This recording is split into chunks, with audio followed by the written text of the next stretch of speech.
ഇന്ന് തന്നെ ഡൗൺലോഡ് ചെയ്യൂ. കാണൂ നിങ്ങളുടെ ഫേവറേറ്റ് ഷോസ്. എന്റെ കാശിന് വിലയില്ലെങ്കിൽ പിന്നെ ഞാനിവിടെ ശരിക്കും ആരാ? ഞാൻ ഈ കൂപ്പിലും കാട്ടിലും പോയിട്ട് ഉറക്കൊടിച്ച് പണിയെടുക്കാൻ ആർക്ക് വേണ്ടിട്ടാ? എനിക്ക് നിങ്ങളെ മനസ്സിലാവണില്ല. നിങ്ങൾ ചിന്തിക്കുന്നതും പ്രവർത്തിക്കണതും എന്താണെന്നും എന്തിനാണെന്നും ഒന്നും എനിക്ക് മനസ്സിലാവുന്നില്ല. എന്റെ ആശാനും ഏടത്തേമയും ഒരുപാട് സത്യമ ദ്രോഹിച്ചിട്ടുണ്ട്. അവർ ഒന്നിച്ച് സന്തോഷത്തോടെ ജീവിക്കേണ്ട പല സന്ദർഭങ്ങളിലും മനഃപൂർവ്വം ഓരോ കാര്യങ്ങൾ ഉണ്ടാക്കി അവരെ തമ്മിൽ അകറ്റിയത് ഈ സത്യമല്ലേ? ആ വീട്ടിലെ സത്യമയ്ക്കല്ലാതെ മറ്റാർക്കാണ് അവിടെ എന്തും ചെയ്യാനുള്ള സ്വാതന്ത്ര്യം ഉള്ളത്? ബാക്കിയുള്ളവരെല്ലാം സത്യമ പറയുന്നത് കേട്ട് അവിടെ ജീവിച്ചു പോകുന്നവരാ. സത്യമയുടെ കൈകളിലായിരുന്നു ആ വീടും ആ പറമ്പും അവിടുത്തെ വരാഴുകയും എല്ലാം. എന്നിട്ടിപ്പോ എന്തായി? ഇരുട്ട് വെളുക്കും മുമ്പ് അതെല്ലാം കൈവിട്ടു പോയില്ലേ? ഞാൻ എപ്പോഴും എന്റെ ആശാനടുത്ത് പറഞ്ഞൊരു കാര്യമുണ്ട്. ആശാൻ ഏട്ടത്തമ്മയ്ക്ക് ഒരു ദിവസം വരും, അന്ന് നിങ്ങളുടെ നന്മ ആഗ്രഹിച്ചുകൊണ്ട് നിങ്ങൾ പറയുന്നത് മാത്രം കേട്ട് നിങ്ങൾക്കൊപ്പം സത്യമ ഉണ്ടാവുന്നു. ഏതാണ്ട് ഞാൻ പറയുന്ന പോലെയൊക്കെ സംഭവിച്ചു വരുന്നുണ്ട് അല്ലേ ശാരദാമ്മേ? വരുന്നുണ്ട്. പക്ഷെ സത്യമ്മ മാറില്ല കമല. ഇതല്ല, ഇതിന്റെ അപ്പുറത്തെ പ്രതിസന്ധി വന്നാലും അവരവരുടെ നിലപാടിൽ ഉറച്ചു നിൽക്കും. അവരുടെ ആ ശക്തി എന്ന് പറയുന്നത് തന്നെ അവരുടെ സ്വഭാവമാ. അത് മാറിയ പിന്നെ അവരെ ഒന്നിനും കൊള്ളൂല. കമല, ഇതിപ്പോ എവിടെയാ പുതിയ വീടെടുത്തിരിക്കുന്നത്? അല്ല, ഒന്ന് പോയി സത്യാമ്മയും അച്ഛനെയൊക്കെ ഒന്ന് കാണണമെന്നുണ്ട്, അതുകൊണ്ട് ചോദിച്ചതാ. എത്തിപ്പെടാൻ ഒരല്പം പാടാ.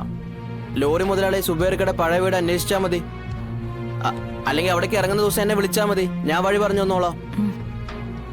എന്നാ പിന്നെ ഞാൻ ഇറങ്ങട്ടെ ശാരദാമ്മേ? കുറെ നാളായില്ലേ ഇങ്ങോട്ടൊക്കെ വന്ന് ഇറങ്ങിയിട്ട്, അതുകൊണ്ട് കയറിയതാ. ശരി.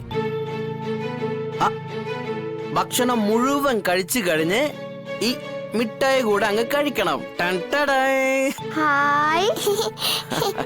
ഒന്ന് ഇതാ പിടിച്ചോ. രണ്ട്. ഇത് കമൽ ഞങ്ങളുടെ വക. Thanks uncle. എന്തിൻ താങ്ക്സ്? ഉവ്വ, വരവ് വെച്ചിരിക്കുന്നു. എന്നാ പിന്നെ ഞാൻ ഇറങ്ങട്ടെ.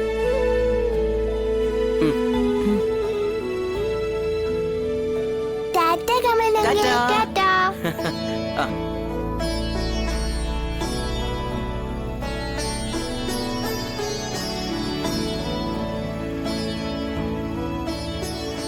വഴി തിരക്കിയത് കൊണ്ട് പറയുക, നീ അവിടെ പോണ്ട മോളെ. നീ പോകുന്നത് അത്ര നല്ലതായിരിക്കില്ല. അല്ലമ്മേ, ഞാൻ വെറുതെ വഴി തിരക്കിയെന്നേ ഉള്ളൂ. സത്യമ്മ അല്ലെങ്കിൽ തന്നെ ഇപ്പൊ കേട്ടിടത്തോളം വല്ലാത്തൊരു മാനസികാവസ്ഥയിലായിരിക്കും. ഓ, ഒരു രാജ്ഞിയായിട്ട് കഴിഞ്ഞവര് ഒരു സുപ്രഭാതത്തിൽ ഒന്നുമില്ലാത്തവരായിട്ട് കഴിയുക. അതിന്റെ ഒരു സങ്കടവും ദേഷ്യവും ഒക്കെ ഉണ്ടാവും. അതവര് പ്രകടിപ്പിക്കുക അവരെ ആശ്വസിപ്പിക്കാൻ ചെല്ലുന്നവരുടെ അടുത്തായിരിക്കും. കാരണം അവരുടെ നാശം കണ്ട് അവരെ മനഃപൂർവ്വം നമ്മൾ അപമാനിക്കാൻ ചെല്ലുന്നതായിട്ട് അവർ കരുതും. അവരെ തെറ്റു പറയാനും പറ്റില്ല. അവരെ ആരൊക്കെയാണോ ആശ്രയിച്ചു കഴിഞ്ഞത് അവരെ ആശ്രയിച്ച് കഴിയേണ്ട അവസ്ഥ വന്നിരിക്കുക. അപ്പൊ പിന്നെ അവർക്ക് കടുത്ത മാനസിക ബുദ്ധിമുട്ടായിരിക്കും നമ്മളെപ്പോലുള്ളവര് അവരെ ആശ്വസിപ്പിക്കാൻ ചെല്ലുന്നത്. അവരൊട്ടും ഇഷ്ടപ്പെടില്ല. വരട്ടെ മോളെ, കുറച്ചു ദിവസം കൂടി കഴിയട്ടെ, എന്നിട്ട് നമുക്ക് പോവാം.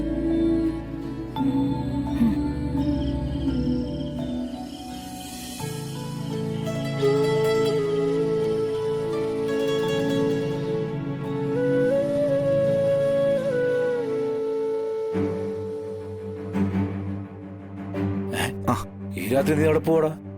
ഓട്ടോ ഉണ്ടോ സാർ? കുറച്ച് ദൂരേക്കാ, 2 ദിവസം കഴിഞ്ഞേ വരുള്ളൂ. അല്ല, കമലിനുണ്ടോടാ? ആ, അവൻ വന്നോളും. അവനെ കൂപ്പിലാ, അതാ ലേറ്റ് ആവും പറഞ്ഞ. കാടാണ്, നാടല്ല, സൂക്ഷിക്കണം. കൊറേ വണ്ടിക്കാരുണ്ടച്ചാ, എല്ലാരും ഉണ്ടല്ലോ, അതുകൊണ്ട് പേടിക്കേണ്ട കാര്യമൊന്നുമില്ല. ഓ, ആ, ഒരു മിനിറ്റ്.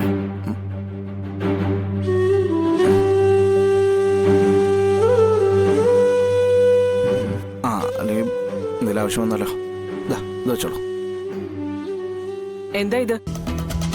ഇതെന്താണെന്ന് നമുക്ക് കണ്ടിട്ട് മനസ്സിലായില്ലേ? അതല്ല, എന്റെ നേരെ നീട്ടുന്ന എന്തിനാണെന്നാ ചോദിച്ചത്. എന്റെ അമ്മയെ 2 ദിവസത്തേക്ക് എന്നോട് ഉണ്ടാവില്ല. അപ്പൊ ഇവിടുത്തെ ചെലവിന് വേണ്ടിട്ട് ഞാൻ അമ്മയ്ക്ക് തരുന്ന കാശാണിത്. അമ്മ ഇവിടുത്തെ കാര്യങ്ങൾ അമ്മ നോക്കുന്നുണ്ട്, അമ്മയ്ക്ക് തരുന്നു. ഇപ്പൊ അച്ഛനാണ് ഇവിടുത്തെ കാര്യങ്ങൾ നോക്കണമെങ്കിൽ അച്ഛൻ്റെ കയ്യിലല്ലേ ഞാൻ കൊടുക്കുക. കാര്യങ്ങൾ നടക്കണേ നമുക്ക് കാശ് വേണ്ടേ? ദാ, പിടി.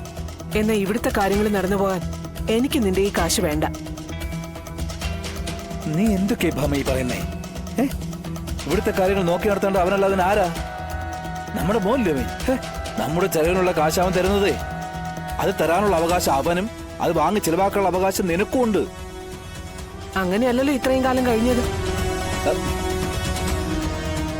കുടുംബത്തെ കാര്യങ്ങളൊക്കെ ഞാനല്ലേ നോക്കിക്കൊണ്ടിരുന്നത്. അത് നമ്മുടെ കുടുംബമൊന്നും ഉണ്ടായിരുന്ന സമയത്തല്ലേ? അന്ന് നമ്മുടെ പറമ്പിൽ നിന്നുള്ള ആദായം മാത്രം മതിയായിരുന്നു നമ്മുടെ കുടുംബം കഴിഞ്ഞങ്ങോട്ട് പാൻ. ഇന്ന് അതാണോ സ്ഥിതി? വീടുണ്ടോ, പറമ്പുണ്ടോ, വരായി കൊല്ലം ഉണ്ടോ? ഒന്നുമില്ലല്ലോ. ആകെ ഉള്ളതേ ജീർണിച്ച് ഇപ്പോഴും കൈവിടാതെ സൂക്ഷിക്കുന്ന കാലഹരണപ്പെട്ട പുറമോടി ഒന്നു മാത്രമാ. ഒന്നുമില്ലാത്തതേ പുറത്തഴിക്കാതിരിക്കാൻ മുഖത്തെ വെട്ടി ഒട്ടിച്ചു വെച്ചിരിക്കുന്ന മുഖം മൂടി. അതിന്റെ ബലത്തിലാ ഭാമയെ പണം വേണമെന്ന് പറയുന്നെങ്കിൽ ഒരു കാര്യം ഭാമ മനസ്സിലാക്കാം, നീ ഇനിയും ഒരുപാട് പഠിക്കേണ്ടിയിരിക്കും. പണവേ അത് മഹാലക്ഷ്മിയാ ഭാമേ. അതിനെ നിന്ദിച്ചാ പിന്നെ അതിനെ കണി കാണാൻ കൊതിക്കും. രാഘവേട്ട, സത്യഭാമ പണം ഇന്നും ഇന്നലെ അല്ല കാണാൻ തുടങ്ങിയത്. അതുകൊണ്ട് പണത്തോടുള്ള ആർത്തിയും എനിക്കില്ല. ഇവിടുത്തെ കാര്യങ്ങൾ നോക്കാനുള്ള പണം ഇപ്പോഴും എന്റെ കയ്യിലുണ്ട്. അത് തീരുമ്പോ ഉണ്ടാക്കാനുള്ള വഴിയും ഞാൻ കണ്ടുവച്ചിട്ടുണ്ട്. ഓ, അപ്പൊ എന്നെ ഒഴിവാക്കാണ്? എടാ, നിന്റെ കാശിന് ഇന്ന് അവകാശികളുണ്ട്. അതീ പങ്കുപറ്റാൻ ഈ സത്യഭാമയെ കിട്ടില്ല. സത്യഭാമ ചിലപ്പോ പട്ടിണി കിടക്കുമായിരിക്കും, എന്നാലും അന്തസ്സ് നഷ്ടപ്പെടുത്തിക്കൊണ്ട് ഒരു കാര്യം ചെയ്യില്ലടാ. ഇതേ അന്തസ്സല്ല, ഇത് അങ്ങേയറ്റത്തെ അഹംഭാവ. നിങ്ങൾക്ക് എന്തും ചെയ്യാൻ സാധിക്കുന്നുള്ള തന്റെ ഇടം. നിങ്ങൾക്ക് മറ്റുള്ളവരെ അംഗീകരിക്കാനുള്ള മടിയാ. അത് തന്നെ. എന്റെ കാശിന് വിലയില്ലെങ്കിൽ പിന്നെ ഞാനിവിടെ ശരിക്കും ആരാ? ഞാൻ ഈ കൂപ്പിലും കാട്ടിലും പോയിട്ട് ഉറക്കൊഴിച്ച് പണിയെടുക്കണം ആർക്ക് വേണ്ടിട്ടാ? എനിക്ക് നിങ്ങളെ മനസ്സിലാവണില്ല. നിങ്ങൾ ചിന്തിക്കുന്നതും പ്രവർത്തിക്കണതും എന്താണെന്നും എന്തിനാണെന്നും ഒന്നും എനിക്ക് മനസ്സിലാവുന്നില്ല. ഭാമേ, നീ ആ കാശ് വാങ്ങിച്ചേ. അതെ, അതവൻ മനസ്സറിഞ്ഞ് നിനക്ക് വച്ചു നീട്ടിയതാ.